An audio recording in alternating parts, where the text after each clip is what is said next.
नमस्कार दोस्तों, आपका फिर से स्वागत है मेरे इस नए चैनल फाइनेंस ट्यूटोरियल में।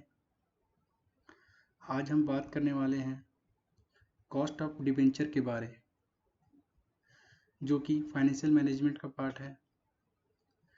चलिए अब आगे बढ़ते हैं और जानते हैं कॉस्ट ऑफ डिबेंचर होती क्या है। Cost of debenture basically cost of debenture क्या होता है? यह एक इंटरेस्ट होता है जो कि कंपनी को जो भी पार्टी जिसने कंपनी में इन्वेस्ट किया है एज अ डिबेंचर उसको पे ऑफ करती है एज अ रिटर्न। जैसे कि कंपनी को बहुत सारे तरीके से पैसा मिलती है, जैसे कि डिबेंचर से मिलती है, बॉन्ड से मिलती है, लोन से मिलती है। तो उसके बदले क्या होता है, कंपनी को कुछ रिटर्न देना होता है, कुछ कॉस्ट बेयर करना पड़ता है। तो उसी पैसा को हम लोग क्या बोलेंगे, कॉस्ट ऑफ डिबेंचर बोलेंगे। और ये क्या होता है, बिफोर टैक्स भी होता है, और टैक्स बिना डिडक्ट किए भी दे सकते हैं या फिर डिडक्ट करके भी दे सकते हैं। चलिए आगे बात करते हैं calculation of cost of debenture. अब कॉस्ट ऑफ डिबेंचर का कैलकुलेशन कैसे किया जाए उसके बारे में देखते हैं। तो सबसे पहली बात, तो कॉस्ट ऑफ डिबेंचर में दो प्रकार के होते हैं। पहला था रिडीमेबल, और रिडीमेबल जानते हैं क्या होता है, there is a time frame for redemption. तो यहाँ पे क्या होता है, टाइम फ्रेम दिया जाता है, कुछ सर्टेन अमाउंट जो भी वापस करना है या फिर रिडेम्पशन करना है, तो उसके लिए हम लोग को एक टाइम फ्रेम दिया जाता है। जैसे कि मान लीजिए 100 रुपीज़ का डिबेंचर है और उसको हमें 10 साल बाद वापस करना है। तो यहाँ पे 10 साल जो दिया हुआ वो क्या है, टाइम फ्रेम है। तो रिडीमेबल में क्या हमको याद रखना है, टाइम फ्रेम होता है। अब आगे चलते हैं, रिडीमेबल के अलावा और एक होता है जो कि होता है इररिडीमेबल। तो दो तरीके से हम लोग निकाल सकते हैं, एक रिडीमेबल और एक इररिडीमेबल। तो इररिडीमेबल जानते हैं क्या होता है। तो जैसे कि रिडीमेबल में टाइम फ्रेम दिया जाता है, उसी तरीके से इररिडीमेबल में टाइम फ्रेम नहीं रहता है। तो चलिए अब आगे जानते हैं कि कैसे हम लोग कैलकुलेट करते हैं। तो फॉर्मूला क्या होता है रिडीमेबल और इररिडीमेबल का, देखते हैं। तो रिडीमेबल का पहले फॉर्मूला देख लेते हैं। यहाँ पे के डी मतलब होता है cost of debenture. K D is equal to interest 1 minus T R B minus N P divide by N whole divide by R B plus N P divide by 2। अब यहाँ पे हम लोग एक एक करके जानते हैं कि क्या क्या होता है, आर बी क्या होता है, एन पी क्या होता है। तो यहाँ पे मैंने मेंशन करके रखा है। आर बी मतलब क्या होता है, रिडेम्पशन वैल्यू।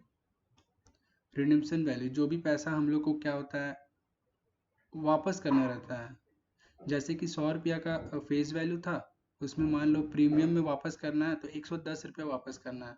तो उसको हम लोग क्या बोलेंगे, रिडेम्पशन वैल्यू। और रिडेम्पशन वैल्यू कब वापस करेंगे, मैच्योरिटी पीरियड के बाद। अब ये एनपी क्या है, एनपी होता है नेट प्रोसीड। नेट प्रोसीड निकालने का फॉर्मूला है इशू प्राइस माइनस एक्सपेंस। तो इशू प्राइस क्या हो गया, जब शेयर हम बेच रहे थे, कंपनी जब शेयर बेच रहा था तो उस समय के प्राइस को हम लोग क्या बोलेंगे, इशू प्राइस बोलेंगे। और एक्सपेंसेस क्या हो गया, तो जब शेयर बेच रहा था कंपनी तो उस समय जो एक्सपेंस लगा कंपनी को वो क्या हो गया, एक्सपेंस हो गया। तो जब इशू प्राइस माइनस एक्सपेंस करेंगे, जब इशू प्राइस माइनस एक्सपेंस करेंगे तो ये क्या कहलाएगा, हमारा नेट प्रोसीड कहलाएगा। अब एन क्या हो गया, हमारा मैच्योरिटी पीरियड, हमें कितना साल बाद उसका रिडेम्पशन करना है या फिर उस पैसा को वापस करना है, कॉस्ट ऑफ डिबेंचर को। अब के डी तो मैंने पहले ही बता दिया, कॉस्ट ऑफ डिबेंचर होता है। टी फोर क्या हो गया, यहाँ पे टैक्स। यहाँ पे पहली डेफिनेशन में हम लोग देखे थे, या तो टैक्स डिडक्ट करके दिया जाता है या तो टैक्स जोड़ के दिया जाता है। अब आगे देखते हैं इररिडेमेबल का क्या फॉर्मूला है। तो इररिडेमेबल में क्या हो गया, K D is equal to I into 1 minus T divide by N P. अब यहाँ पे तो हम लोग एन पी और टी को तो पता ही है क्या होता है, फिर भी एक बार जान लेते हैं। एन पी क्या होता है, net proceed, issue price minus expense, T क्या होता है, टैक्स। हाँ, तो आगे एक क्वेश्चन हम लोग देखते हैं कैसे हम लोग रिडीमेबल के केस में कैसे एक क्वेश्चन को डील करते हैं ताकि हम लोग को और अच्छी तरीके से समझ में आए। तो एक क्वेश्चन है यहाँ पे, business machine has issued redeemable debenture of ₹100 each. यहाँ पे ध्यान रखना है हम लोग को कितना का डिबेंचर है, 100 ईच। जब इशू कर रहा था उस समय कितना का डिबेंचर था, 100 ईच। अब यहाँ पे हम लोग ध्यान से पढ़ेंगे, repayable at par at the end of 8 years. यहाँ पे रिपेबल का मीनिंग क्या है कि हम लोग को 8 साल बाद, कितना साल बाद, 8 साल बाद हम लोग को क्या करना है, रीपे करना है उस पैसे को, जो भी मतलब डिबेंचर कंपनी को मिला। मान लो यहाँ पे 100 रुपये का डिबेंचर मिला, एक डिबेंचर, तो उस 100 रुपये को हम लोग को 8 साल बाद क्या करना है, रीपे करना है। ठीक है। और कूपन रेट क्या हो गया, 14%। यहाँ पे कूपन रेट में कंफ्यूजन नहीं करना है। यहाँ पे कूपन रेट जो है डिबेंचर का रेट है, उसको इतना इंटरेस्ट मिलेगा। कितना इंटरेस्ट मिलेगा, 14% इंटरेस्ट मिलेगा। The flotation expenses is 10%। अब यहाँ पे देखो क्वेश्चन में फ्लोटेशन एक्सपेंस 10% दिया हुआ था, यहाँ पे परसेंटेज में दिया हुआ है। तो इसको हम लोग परसेंटेज में आगे देखते हैं कैसे डील करेंगे, कैसे इसको निकालेंगे वैल्यू ऑफ इशू प्राइस। यहाँ डायरेक्ट लिख दिया इशू प्राइस। तो flotation expense 10% of issue price. तो हमारा इशू प्राइस तो हम लोग को पता है 100 रुपया है। हमारा इशू प्राइस कितना है, 100 रुपया है। तो उसमें से हम लोग क्या करेंगे, 10% निकालेंगे। तो कितना हो जाएगा, 10 रुपया। तो हमारा फ्लोटेशन कॉस्ट कितना हो गया, 10 रुपीज़। कैलकुलेट कॉस्ट ऑफ डेब्ट। तो यहाँ से हम लोग ईजिली निकाल सकते हैं। तो पहले तो हम लोग फॉर्मूला देख लेते हैं। तो फॉर्मूला हम लोग कौन सा लगाना है, रिडीमेबल वाला, जो कि है interest 1 minus T plus R V minus N P whole divide by N divided by R V plus N P divide by 2। तो ये हमारा फॉर्मूला है किसका, रिडीमेबल डिबेंचर का। ठीक है। अब क्या होता है, हम लोग एक एक करके यहाँ पे लिखते हैं क्या क्या गिवन है। जैसे कि हमारा इंटरेस्ट, तो उसको हम लोग कूपन रेट बोल रहे थे। कूपन रेट हमारा 14% है। तो कूपन रेट हमेशा हमारा इशू प्राइस में निकलता है। तो इशू प्राइस मेरा कितना है, 14%, सॉरी 100 रुपीज़। तो 100 रुपीज़ का 14% कितना हो गया, 14। अब टी क्या हो गया, ज़ीरो। टी क्या हो गया, ज़ीरो। T for tax. अब इस क्वेश्चन में टैक्स दिया ही नहीं है, इसीलिए हम लोग क्या करेंगे, टैक्स को हम लोग ज़ीरो मान लेंगे। अब आरवी, आरवी मेरा क्या हो गया, रिडेम्पशन वैल्यू, कितना वापस करना है और कितने साल में करना है, 8 साल में। यहाँ क्लियरली मेंशन किया हुआ था 8 साल बाद हम लोग को कुछ पैसा वापस करना है। तो रिडेम्पशन वैल्यू क्या हो जाएगा हमारा, 100। 100 क्यों होगा, क्योंकि यहाँ पे लिखा गया है रिपेबल एट पार। ध्यान से क्वेश्चन को पढ़ना है। यहाँ पे क्या लिखा गया है, रिडेम्पशन एट पार। तो रिडेम्पशन एट पार लिखा गया, तो पार का मतलब क्या होता है, मान लो फेस वैल्यू क्या है, फेस वैल्यू मान लो 100 है और कंपनी ने इशू किया पार पे, पार पे।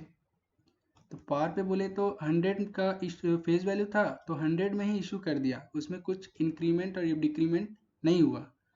मतलब जितना का पैसा था उतना में ही इशू कर दिया, जितना का फेस वैल्यू था उतना में ही इशू कर दिया, तो उसी को पार बोलेंगे। तो यहाँ पे रिडेम्पशन वैल्यू क्या होगा, 100 रुपीज़।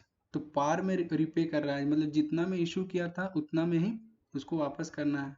तो 100 का इशू प्राइस था, तो वापस कितना करेगा, रिडेम्पशन वैल्यू भी 100 ही हो जाएगा। अब फ्लोटेशन कॉस्ट तो हम लोग पहले डिस्कस कर चुके हैं। फ्लोटेशन कॉस्ट क्या होता है, 10% दिया हुआ इशू प्राइस का। तो हमारा इशू प्राइस क्या है, 100 रुपीज़। तो 100 रुपीज़ का 10% हम लोग निकालते हैं तो कितना आता है, 10 रुपीज़ आता है। अब हमको ज़रूरत है एनपी, जो कि होता है नेट प्रोसीड। इसका तो फॉर्मूला हम लोग को याद रखना पड़ेगा, इशू प्राइस माइनस एक्सपेंस। अब इशू प्राइस हमको पता है 100 है, और एक्सपेंस, एक्सपेंस मेरा क्या हो गया, फ्लोटेशन कॉस्ट ही मेरा क्या होता है, एक्सपेंस होता है। तो इसको हम लोग माइनस कर देंगे। तो 100 माइनस 10 क्या हो जाएगा, 90। तो मेरा नेट प्रॉफिट निकल के आया 90। अब एन क्या हो गया मेरा, छोटा एन, इसको हम लोग बोलेंगे मैच्योरिटी पीरियड। तो यहाँ पे 10 साल के बाद हम लोग को क्या करना है, वापस करना है, किसको, डिबेंचर होल्डर को, इंटरेस्ट, पैसा वापस करना है। तो अब हम लोग इसको फॉर्मूला पे जो भी वैल्यू हम लोग का आया उसको हम लोग फॉर्मूला पे पुट करते हैं। तो जैसे ही पुट किया मैंने, तो आंसर मेरा कितना निकल के आया, 16.05%। ये मेरा क्या निकल के आ गया, परसेंटेज के फॉर्म में कॉस्ट ऑफ डिबेंचर। यही क्या हो गया मेरा, कॉस्ट ऑफ डिबेंचर, और हमको यही तो निकालना था। तो चलिए, होपफुली आपको समझ में आया होगा कॉस्ट ऑफ डिबेंचर। शुक्रिया, अगले वीडियो में मिलते हैं।